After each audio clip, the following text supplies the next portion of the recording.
우리 사랑하는 모든 더워십 에이블 예배자 여러분, 특별히 추석에도 함께 영상으로 예배드릴 수 있음에 너무나 감사합니다. 혹시 가족분들과 같이 앉아 계신가요? 그럼 가족분들과 함께 이렇게 서로에게 좀 질문하면서 오늘 말씀을 시작하면 좋을 것 같아요. 우리 가족이 경험했던 가장 힘들었던, 가장 아팠던 순간은 언제인지 함께 좀 나눠보면 좋을 것 같아요.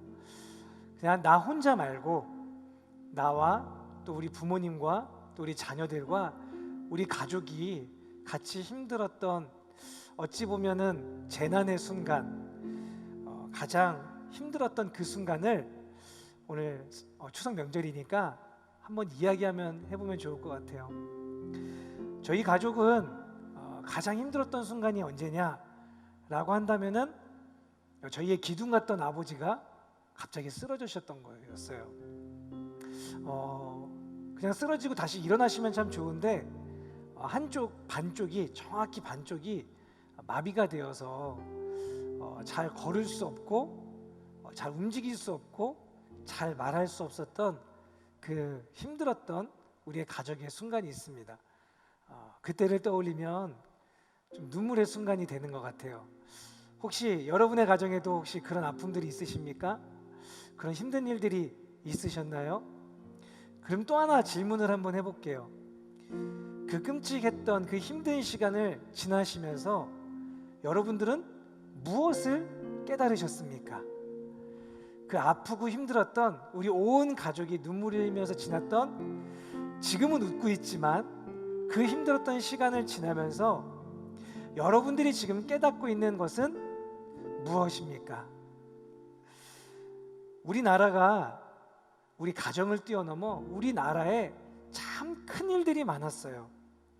상풍백화점 붕괴 사건, 대구 지하철 참사 사건, 성수대교 붕괴 사건, 세월호 사건, 이것만이 아니라 N번방부터 시작해서 지금 현재는 코로나 시기를 겪고 있어요.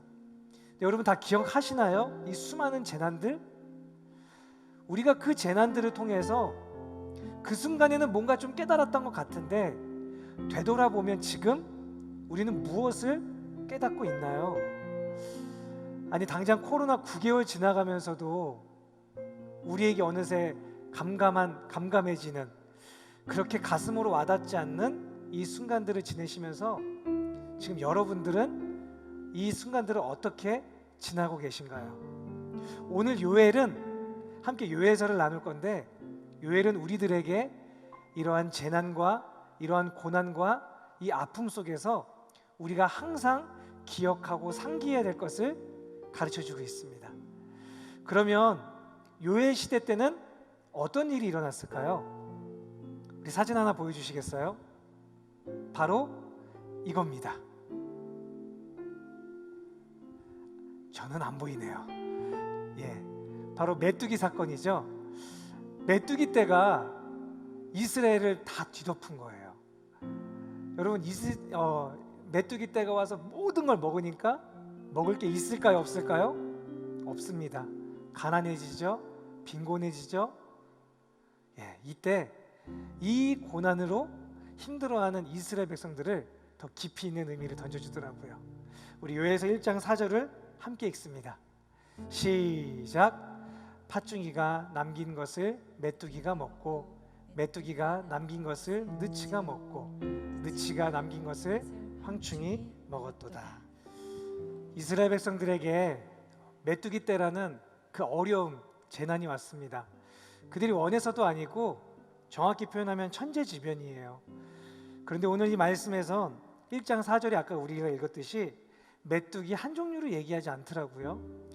팥중이가, 메뚜기가, 느치가, 황충이가, 네 마리의 메뚜기 종류가 등장합니다. 즉 첩첩 산중이라는 것이죠. 여러분, 이 메뚜기 재난을 만났을 때 요엘은 이것을 어떻게 그냥 얘기하느냐? 이거 그냥 천재지변이니까 그냥 넘어가면 돼. 앞으로 더 자연재해 잘 방지하면 된다. 이렇게 얘기를 하지 않더라고요. 요엘은 이 메뚜기 떼를 통해서 하나님께서 알 수 없었던 상상 그 이상의 내용들을 이스라엘 백성들에게 가르쳐 주시더라는 거예요.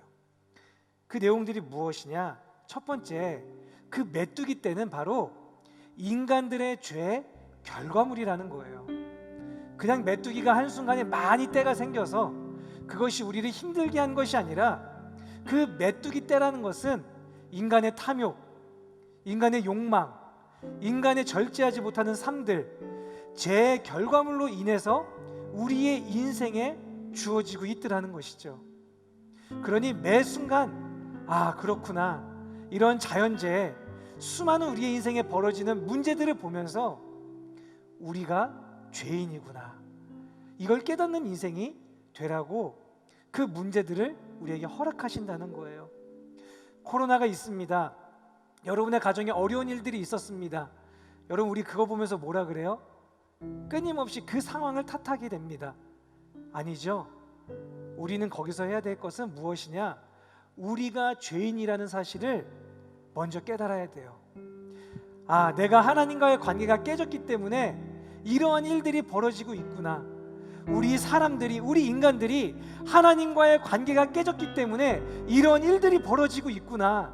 단순히 이 세상이 돌아가는 하나의 과정이 아니라, 저 문제들은, 저 아픔들은, 저 고난들은 나와 하나님과의 관계가 끊어졌기 때문에, 우리 인간들이 하나님과의 관계가 끊어졌기 때문에 일어나는 수많은 문제이구나. 이거를 끊임없이 경각해야 된다는 거예요. 추석을 지나면서 아니나 다를까 가족끼리, 형제끼리 또 사람을 죽이는 일들이 발생했습니다. 매형을 죽입니다. 형제끼리 싸움을 합니다. 부모를 멸시합니다. 우리는 또 이렇게 생각하죠. 추석은 그런 거야. 가족끼리 또 싸울 수 있어. 그렇지 않습니다. 가족들끼리 싸우고 서로 죽이고 서로 칼을 드는 이유가 무엇일까요? 바로 인간의 죄 때문이라는 사실입니다. 하나님과의 관계가 끊겼기 때문에 그 재난들은, 그 문제들은, 그 고난들은 끊임없이 우리의 인생에, 우리의 사회에, 이 나라 이 민족에, 온 세상에 계속 주어진다는 거예요.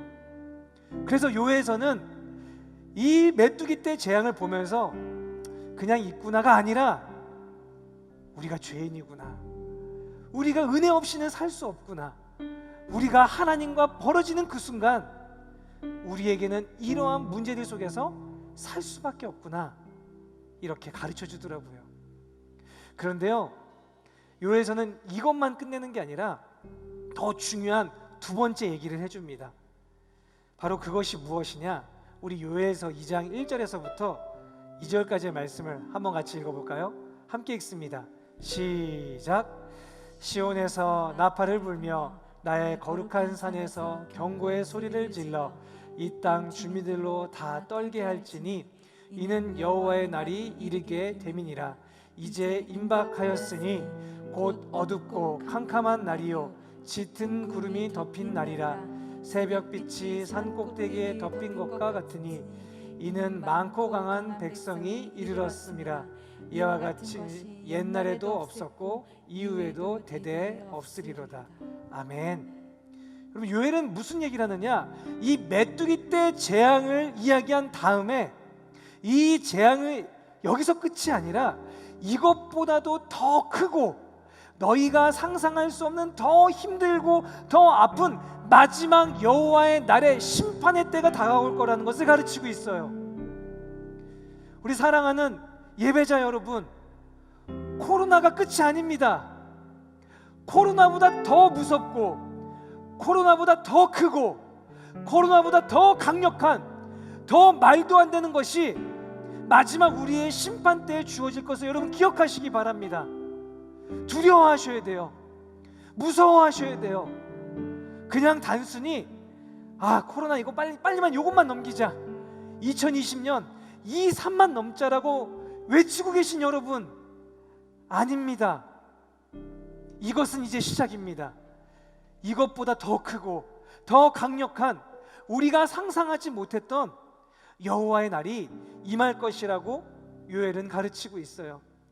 메뚜기 때 재앙은 지나갈 것이고 그 지나간 재앙은 우리가 또 기억하지 못하고 우리가 또 풍요롭게 살면서 언제 그런 일이 있었냐는 듯이 우리는 지나가겠지만 그 지나간 수많은 재앙들을 하나로 엮어보면 결국 이 수많은 것들이 마지막 여호와의 날에, 심판의 날에 이 모든 것보다 강력한 것이 우리에게 주어진다 라고 가르치고 있더라고요. 사랑하는 예배자 여러분, 매 순간이 우리들에게 심판의 날이 있음을 기억하는 그런 순간이 되기를 소망합니다.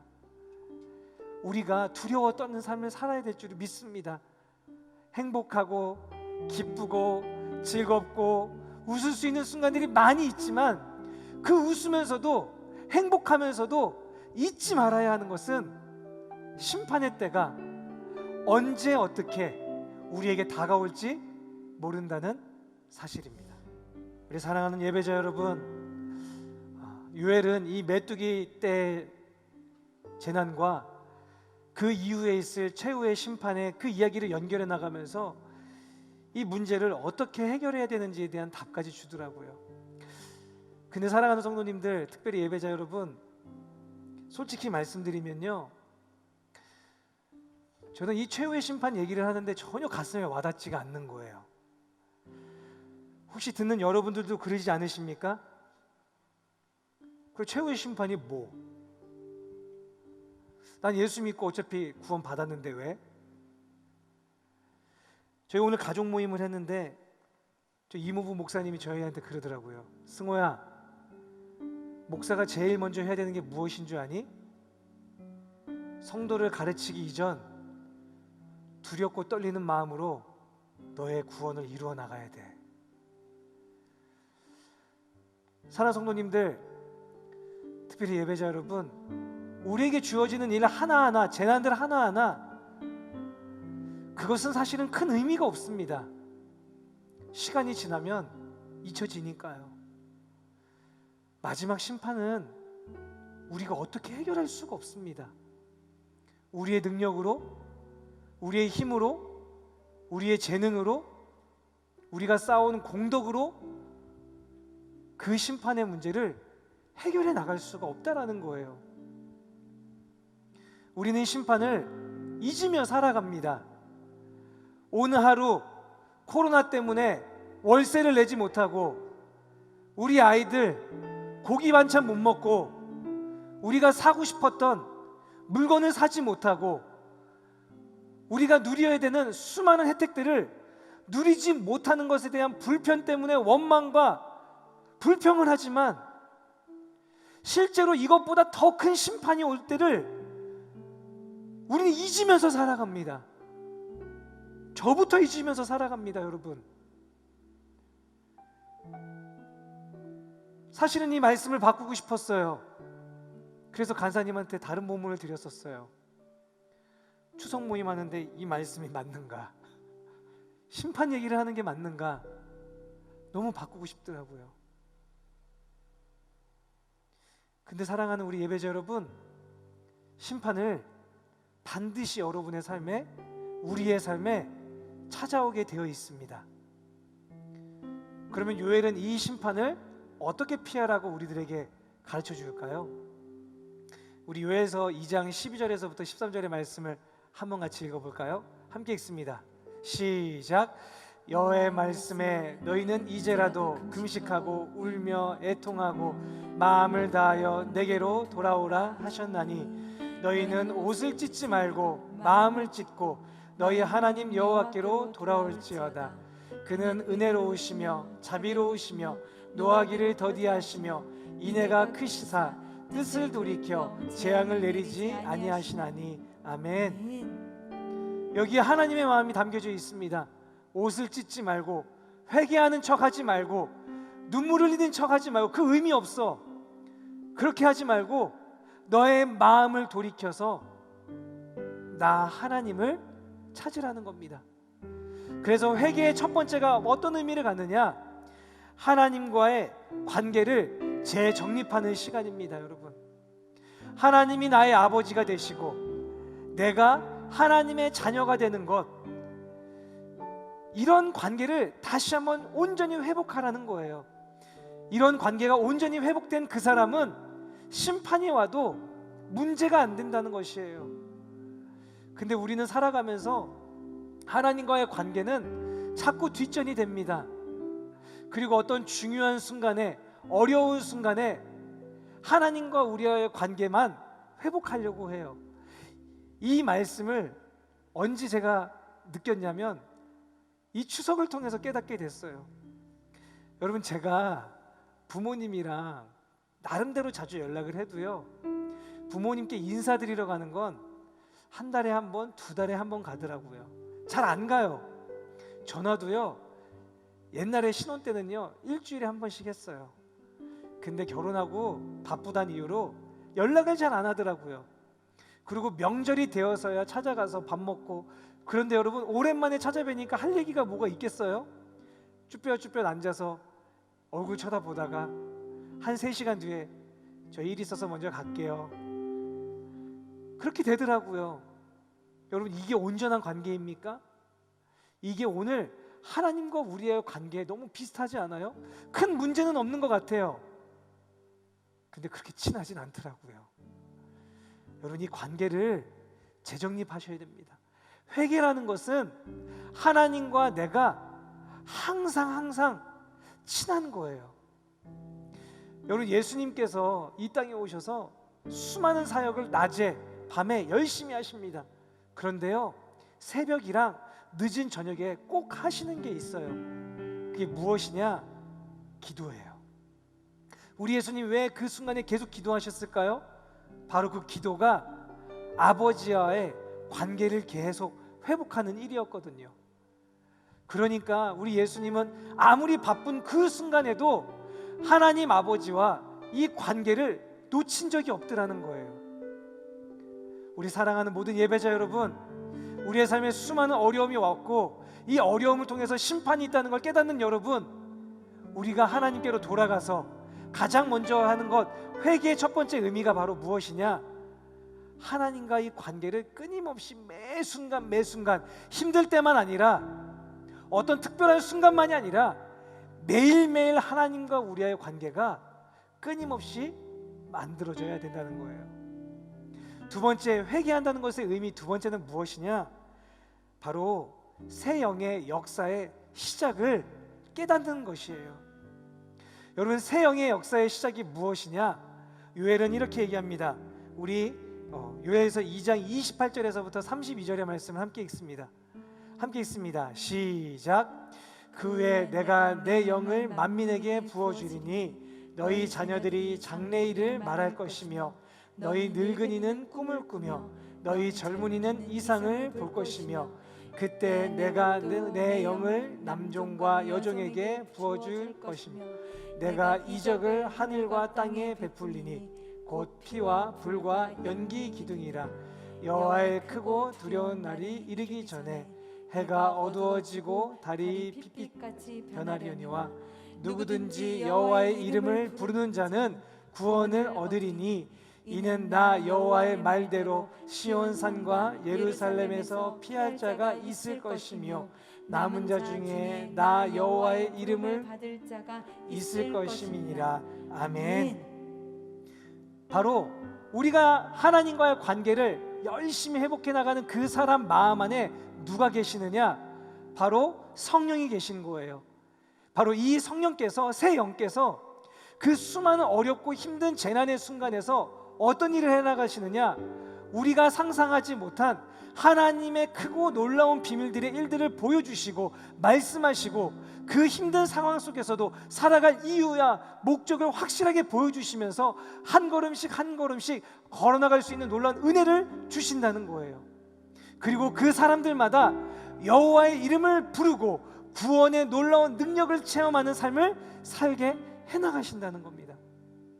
여러분, 회개라는 것은 단순히 주님 잘못했어요, 도와주세요, 용서해 주세요, 아멘, 이것이 끝이 아니라 하나님과의 관계가 온전히 회복되어서 그 온전히 회복된 그 사람 마음 안에 성령이 계시면 이 마음 안에 계신 성령께서 놀라운 새 역사들을 매일매일 해나가신다는 거예요. 언제까지? 최후의 심판의 때까지. 그리고 최후의 심판이 왔을 땐 그 모든 사람이 심판당할 때 그 새 영의 놀라운 역사로 구원의 은혜를 체험하게 된다는 것입니다. 그러니 여러분의 삶에 이 놀라운 회개의 은혜 역사가 넘치시길 간절히 소망합니다. 성령의 놀라운 충만한 새 영의 역사가 여러분의 심령 안에, 여러분의 삶 안에, 여러분의 가정 안에 넘쳐나시기를 간절히 소망해요. 그럼 여기서 끝날까요? 아니죠. 이 새 영이 역사하시니까 마지막 세 번째 회개의 의미 무엇이냐? 바로 회복을 누리는 삶을 살게 됩니다. 우리 요엘서 2장 25절과 26절의 말씀 한번 읽어볼까요? 시작. 내가 전에 너희에게 보낸 큰 군대 곧 메뚜기와 느치와 황충과 팥중이가 먹은 횟수대로 너희에게 갚아주리니 너희는 먹되 풍족히 먹고 너희에게 놀라운 일을 행하신 너희 하나님 여호와의 이름을 찬송할 것이라. 내 백성이 영원히 수치를 당하지 아니하리로다. 아멘. 여러분, 이 말씀을 기억하십시오. 하나님과의 관계가 회복이 되고 그 하나님께서 우리의 마음 안에 성령을 넣어주셔서 성령의 역사로 멋지게 그 능력으로 살아가는 그 사람은 수많은 재난과 고난과 어려움과 역경이 와도 그 역경을 되갚아 주시는 역전의 하나님의 은혜를 체험하는 줄을 믿습니다. 그렇게 살아가는 거예요. 야, 진짜 하나님 살아계시구나. 야, 저 사람은 분명히 고난이 있었는데, 역경이 있었는데, 저 가정엔 재난이 있었는데 그 재난이 다 갚아졌어. 그 어려움이 다 갚아졌어. 어떻게 해요? 성령의 놀라운 새 역사를 통해서 하나님이 다 갚아주셨어요. 그래서 이 땅을 살면서 비록 힘들고 어려운 시간이 있지만 어려운 시간을 그 성령과 함께 꿋꿋이 지나가는 그 사람은 결국 다시 한번 풍족히 채워주시는 은혜를 체험하시는 줄을 믿습니다. 여러분, 근데요, 이게 또 여기서 끝이 아니라 마지막 최후의 심판에도 똑같은 거예요. 최후의 심판이 와서 수많은 심판을 당해서 수많은 사람이 죽음으로, 지옥으로, 저 스올로 내려갈 때 우리는 하나님과 함께 그 새 영의 역사를 통해서 천국의 풍족한 삶을 누리는 삶을 살게 된다는 것입니다, 여러분. 그러니까 여러분의 근시안적인 시각으로 코로나만 원망하지 마시고, 여러분의 가정에 있는 그 힘든 일만 원망하지 마시고, 놀라운 하나님의 은혜의 역사, 저 마지막 심판까지를 바라보시면서 끝까지 성령님과 함께 이 힘든 시간들을 한 걸음씩 걸어나가시는 우리 사랑하는 모든 예배자 되기를 간절히 소망합니다. 특별히 추석인데도 예배드리시는 여러분들 독한 사람들입니다.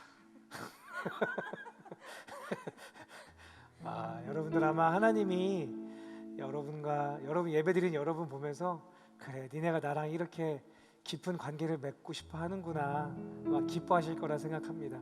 이 마음 항상 잃지 마시고 매 순간 하나님과 함께 하시고 또 성령 충만하셔서 모든 순간에 하나님의 은혜로 살아가신 여러분에게 소망합니다. 이제는 우리 주 예수 그리스도의 은혜와 하나님 아버지의 극진하신 사랑과 우리 성령의 보호하시고 교통하심의 은혜가 정말 하나님과 깊은 관계를 맺을 뿐 아니라 또한 하나님께서 우리에게 보내주신 그 성령의 놀라운 은혜 역사로 매 순간 힘든 시기를 넘어갈 뿐 아니라 수많은 최후의 심판이 오는 순간까지에도 넘어지지 않고 담대히 하나님의 은혜로 살아가기를 소망하는 우리 사랑하는 모든 더워십 에이블 예배자들 머리 위에, 또 추석임에도 불구하고 가정과 친구들과 놀거리들을 놔두고 이 현장에서 예배자로 섬기며 수고한 우리 사랑하는 더워십 에이블 머리 위에, 이들의 생업과 가정 위에 이제로부터 영원토록 함께 있을지어다. 아멘.